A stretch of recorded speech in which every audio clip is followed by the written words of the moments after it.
Hi, I'm Bernardo Souza. I'm part of the FACCTs team, part of the ORCA team, and today I'm gonna try to be relatively quick, not take more than 15 minutes or so, just to show we have some new heuristic algorithms in ORCA 6, and there's things coming for the next version, so it's a mixture between now and the very near future, but mostly now.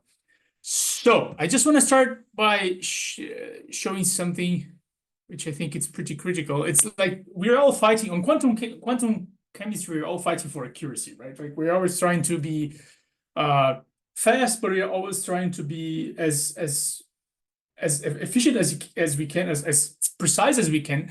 And there's all these methods developed, like quantum from semi-empirics to quantum cluster and all that. And this is all super important, right? It's the core of everything. However, what if the structure is wrong? What if you're doing a coupled cluster or a full CI calculation trying to predict a reaction and the structure you have, it's wrong?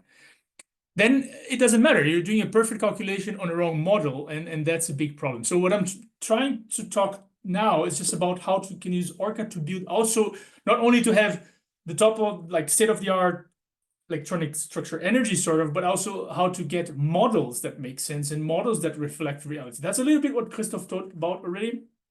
Also has parts of Frank's talk. So let's start with the global optimization algorithm. So first, this is an algorithm that we implemented to do conformational search from inside ORCA. And I just want to raise awareness on the topic. Maybe you never heard about it. I submitted the paper, and one of the referees says this is a completely irrelevant, or it's a niche topic, and we basically know all the structures or all conformers of the molecules that we're working with. Well, I don't agree, and I want to show it to you. So let's think about a histidine. If you have 20 atoms, how many conformers would you believe you have for histidine below 3K col? So 3K col is a critical window energy window here, because it's the window that defines the population that's thermally accessible at room temperature. Well, on the XTB surface, there's 20 conformers at least for histidine. And if you look at the structures, that's how it looks like. It's already hard to figure out which of those four would you choose to make your super coupled cluster calculation on top. But this might still look like not too bad. Let's think about a drug molecule, 50 atoms, a little bit bigger, not too much. How many conformers would you think that are on the relevant window? This is 450 now.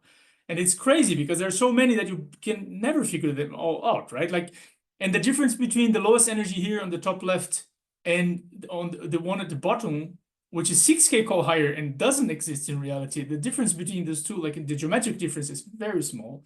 And it will be very hard to do it by yourself. So we need to do something about it. There's something in ORCA now. That's the main message. Let's say we have 3 rotable bonds and 4 possible permutations. That means we would have 4 to the power of 3 possible conformers. For ozotamivir, we'll have 200,000. If you go to a little bit more bigger molecules, like this is another drug, pacritinib, that's 1 billion. And if you go to a peptide like alanine 10, that's 10 to the power of 30. Now here we're already at the infinite scale, kind of. Even if you had an electronic structure calculation that takes 1 microsecond, it would take thousands of years to probe all the possible conformers of something like alanine and find a global minimum if you want to have it. So that's a problem. So we developed this algorithm called global optimization algorithm, and it's very, very simple. And the idea is just that you walk on the potential energy surface. So you start at one of these, let's say the dark blue ball here, and you go uphill, you cross a barrier, you go downhill, you go uphill, cross a barrier, go downhill, and you basically keep doing that using things from other global optimization algorithms like simulated annealing and other aspects of them. But the general idea is like this. You have the red ball, you start from somewhere, some minimum.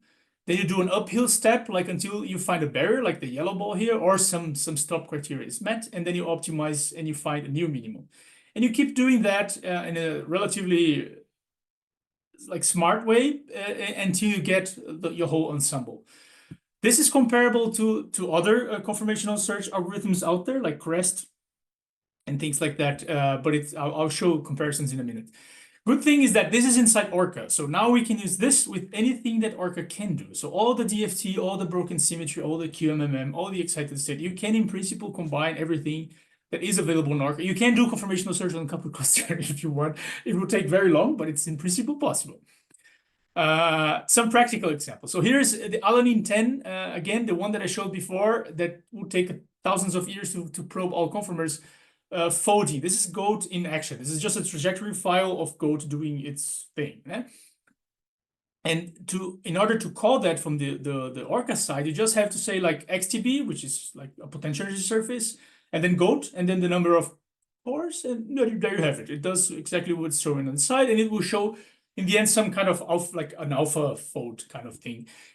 You can do that. You can, as I said before, you can do other methods in ORCA. So you can do, let's say, R2Scan3C. You can take this is a palladium complex with a carbene bond. It's relatively complex. XTB doesn't deal with that very well. But here we're doing the conformational search on R2Scan3C using PCM. Again, the input is as simple as that. Here I'm just showing you can use more cores because GOAT will parallelize things. It distributes the workload into workers and then distribute the workers over multiple cores on the same computer or multiple nodes even. So if you this is a kind of case where you could go 256 nodes and then each worker could have 16 processors and you have like a very good parallelization. It works nicely. Just examples of like performance. This is pacritinib. This is a simple, but it's very hard case. GOAT gets the same result as CREST. Here's RGKit and confab just to comparison. It's just to show that if you just try to get it by chance, you basically don't get it.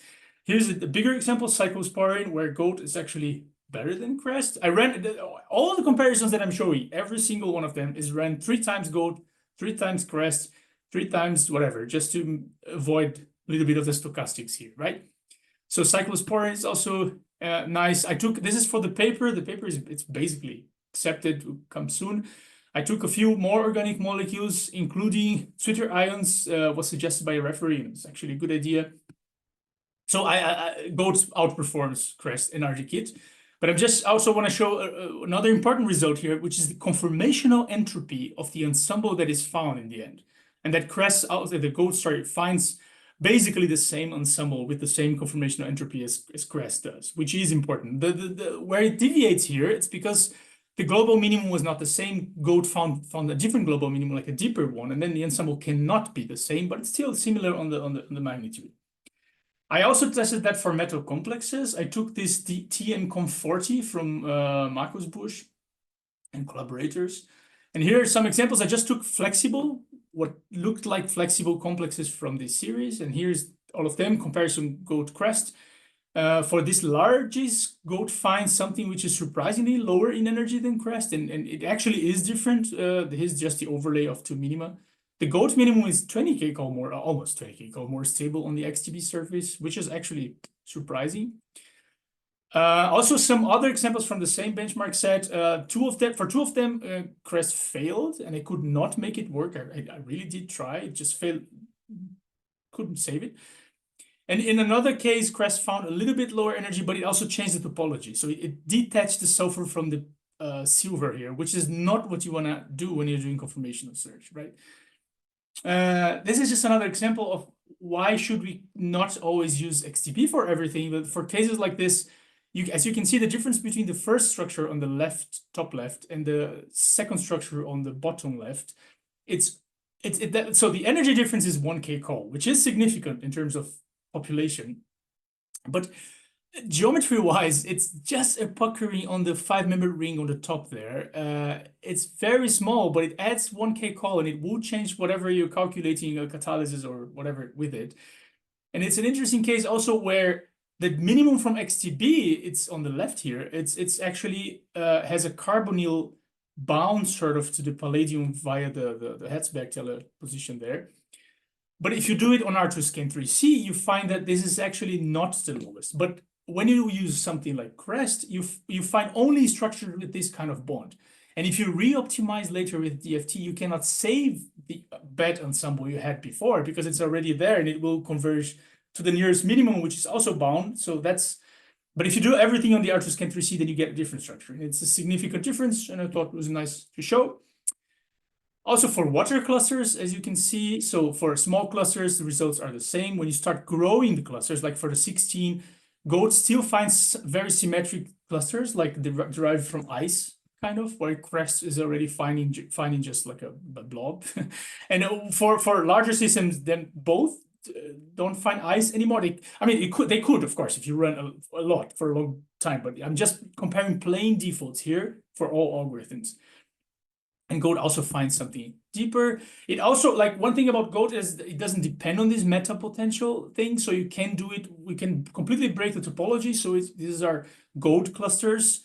The GOAT 20 here, the pyramid, it's very nice because I started from the flat sheet of GOAT and just called like GOAT, and it found this triangle here, which is also the one that people found in the literature. I also took some just kind of mindless inorganic compounds from literature, and also found that you can, if you start from something like this, which is from a paper I took on the bottom right, this is from a paper, and if you optimize that using GOAT, you get something like the top left, which is 120 kcal far away from that. I mean, on that paper, the objective was nothing related to this, but I just want to show that it does go very far away from the initial starting point. And this is just for fun. This is the periodane and the heavy periodane. So it's hypothetical molecules made out of atoms from the second and third row of the periodic chain. I found exactly the same global minima as described on literature, except that it's completely automatized and out of the box. And this is useful to show that GOAT doesn't rely on chemical rules. It's not like biased towards known chemistry, because there is no known chemistry here, right? And that's about like how to find better conformers and structures in general, to then do your best calculation you can on top and try to get closer to experiment. Another thing that's important that I just want to mention more or less briefly is the Docker and Solvator modules, which is related to that, that we built to do what's shown on the right there, to add explicit solvents on molecules, or also to just dock things together. Again, that's another question for solvation, right? It's the same question again. You can do your perfect calculation, but if your system has some water molecules that bind strongly to the solute, it's still wrong, even if you do full CI, even if you use a quantum computer with maximum basis full CI, that's still wrong. And we need to somehow address that. And these are something we're trying to do. So we have implicit solvation, which is we now have Draco by Marcus and Mikkel, which is amazing work. We have explicit solvation, for which you need to add a lot of water molecules, which in principle you can treat now with QMMM and things like that. But we ideally want to have a mixed scheme because you don't really need all solvents there. You need usually a few water molecules or solvent molecules suffice to kind of get much better results than you would get otherwise, only with implicit solvation, if it's important for that particular application. So we developed in ORCA a new module called the Docker, and that uses swarm intelligence to solve this problem. So swarm intelligence is a global optimization type algorithm. It does what's shown here on the right. Here you can see like a swarm starts very spread, and it's like bees, and they talk to each other, and at some point they find the global minimum.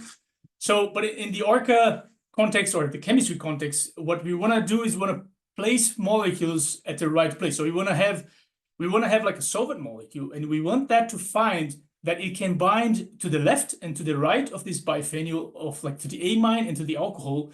And the swarm does find that, and it finds which one is the stronger binding solvent in this case, but it could be also more general.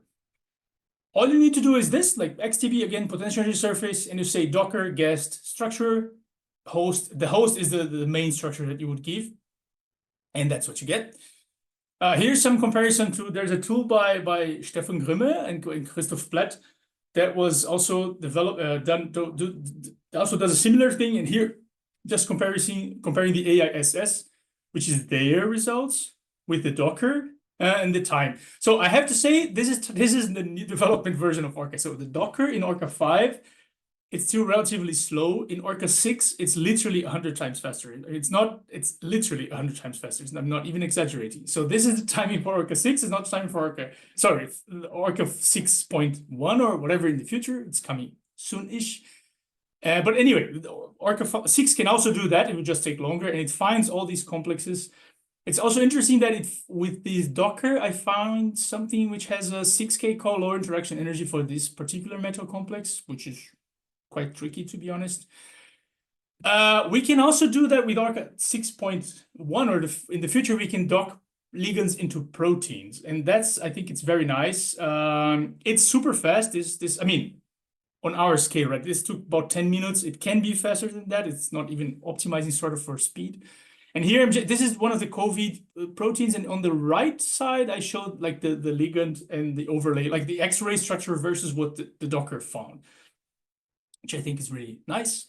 Here, I just hemoglobin, I took the heme and put it back. Streptativine complex, I took the ligand, put it back, just to show that we can. And then for the solvator, what the solvator does, it does docking of solvent molecules. So we have internally, like in ORCA, a library of solvents, and all you need to call is something like this. So XTB, solvent model, solvator, add 25 waters. This is also now in ORCA 6 still like it's a normal speed. It's not too slow, but it's normal. The next ORCA will be like a lot faster than what it is right now with the same quality. But anyway, right now you just call the solvator, you get this. You can also have a stochastic mode, which in ORCA 6, it's purely stochastic. It's really random. And in the next version, I developed something that I call a CDP, so a charge dispersion potential, like it's just an intermolecular potential, very simple one.